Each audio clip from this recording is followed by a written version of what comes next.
नमस्कार. तर आज आहे नवरात्रीतली तिसरी माळ आणि आम्ही निघालो आहोत आमच्या माहेरच्या देवीच्या दर्शनासाठी. तर आमच्या माहेरच्या अंगणात महालक्ष्मी देवीचे स्थान आहे.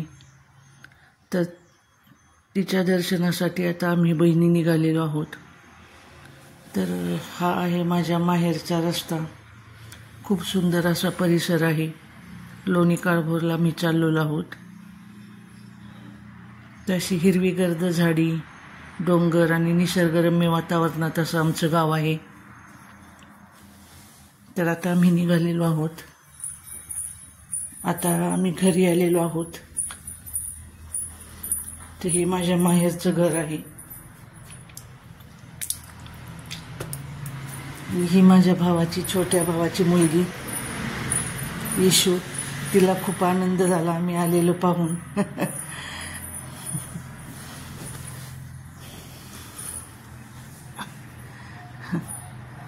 खूप हुशार आहे ती आणि तिचा आनंद आणि अगदी लाजत होती ती आम्ही खूप दिवसांनी गेल्यामुळे.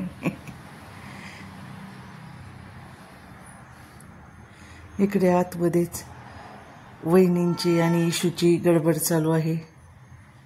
हा आमच्या आईचा फोटो आहे. आईला जाऊन आता जवळजवळ 6-7 वर्ष झालीत. आणि हा आहे आमच्या घराच्या जवळच्या महालक्ष्मी मंदिराचा परिसर. सुंदर असा परिसर आणि मंदिर आहे. अगदी निसर्गरम्य वातावरणात अशी आई आहे. खूप सुंदर मूर्ती आणि प्रसन्न असं वातावरण आहे मंदिरात. घरगुती देवस्थान आहे त्यांचं. माझ्या भावाने हे मंदिर बांधलेलं आहे. त्याची महालक्ष्मीवर खूप श्रद्धा असल्यामुळे त्याने हे मंदिर दारातच असं मंदिर बांधलेलं आहे. सुंदर असं आणि खूप सुंदर आणि प्रसन्न अशी मूर्ती आहे मंदिरात. अगदी देवीच्या दर्शनाने मन प्रसन्न होतं. मग इथं माझ्या बहिणीने जरा श्री सूक्ताचं पठण केलं.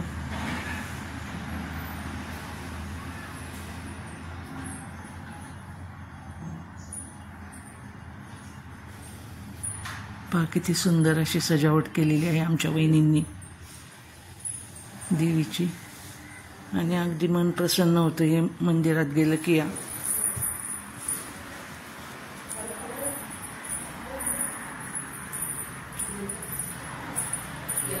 आणि मंदिराच्या आजूबाजूला अशी शेतं, घरं आहेत.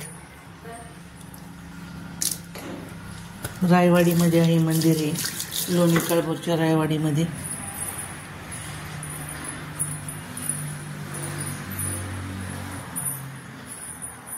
तर मंदिरात आम्ही गप्पा मारत बसलो बहिणी सगळ्या. मग दर्शन वगैरे झाल्यानंतर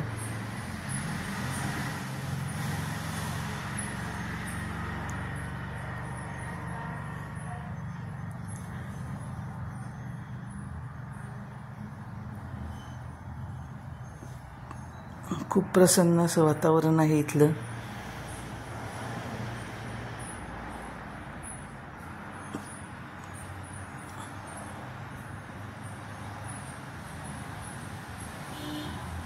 थोडा वेळ आम्ही मंदिरात बसलो. त्यानंतर आम्ही मंदिरात देवीच्या ओट्या वगैरे भरल्या तिघींनी. ही आमच्या बहिणीची मुलगी आहे गाऊ.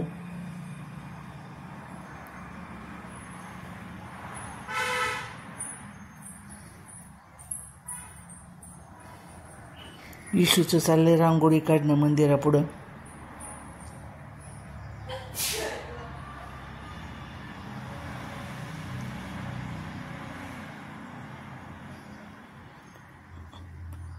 ही माझी छोटी बहीण आहे संगीता. ती हडपसरला असते मगरपट्टा सिटीमध्ये. आणि ही वाईल असते ही बहीण. आम्ही सगळ्या मिळून एकत्र चालू आहोत दर्शनासाठी. तर आम्ही देवीच्या ओट्या भरल्या.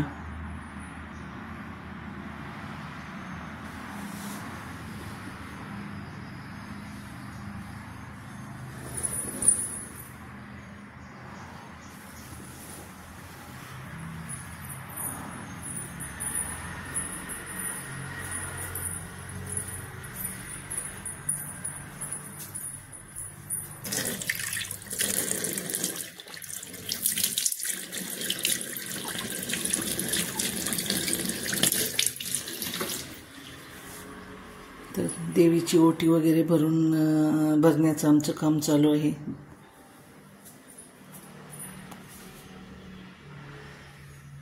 त्यानंतर आम्ही छान गप्पा मारत बसलो, आमची वहिनी आणि आम्ही तिघी बहिणी मंदिरात.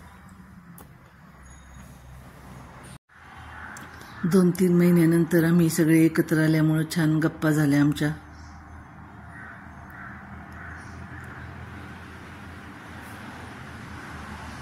येशूची मध्ये लुडबुड चालूच होती आमच्या. आणि हा माझ्या भाचीचा मुलगा आहे शोरू. त्याला पण खूप आनंद झाला सगळ्या आत्तो आजी एकत्र पाहून.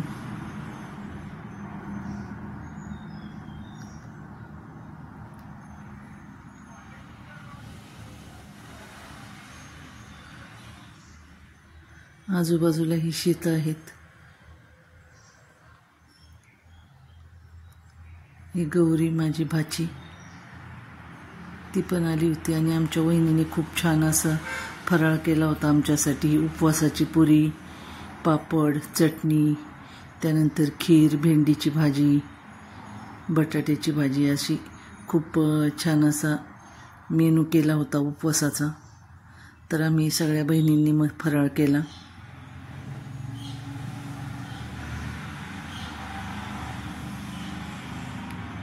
त्यानंतर परत आम्ही बसलो घरात गप्पा मारत सगळे. तर माहेरात गेल्यावर आनंद वेगळाच असतो सगळ्यांना.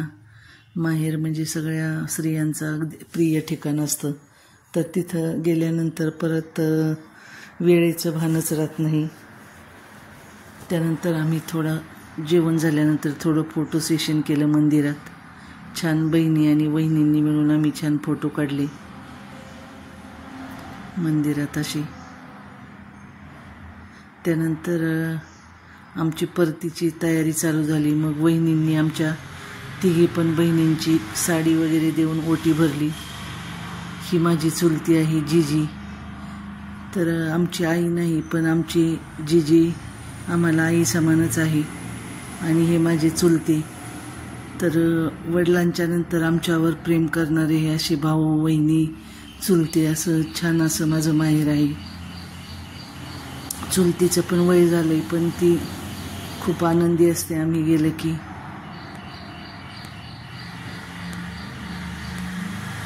त्यानंतर आम्ही मग चुलतीच्या आणि चुलते भाऊ मोठा आहे माझा, भावाचं निरोप घेतला आणि आम्ही आमच्या परतीच्या प्रवासाला निघालो. अगदी जड अंतकरण होतं. बाईचं वय किती पण झालं तरी माहेराहून परत येताना तिचा कंठ दाटून येतो. आमचे आईवडील आता माहेरात नाही आहेत पण त्यांची कुठलीही कमी आम्हाला जाणवत नाही. माहेरात असं सुंदर असं आमचं माहेर आहे. तर आता आम्ही परत निघालेलो आहोत.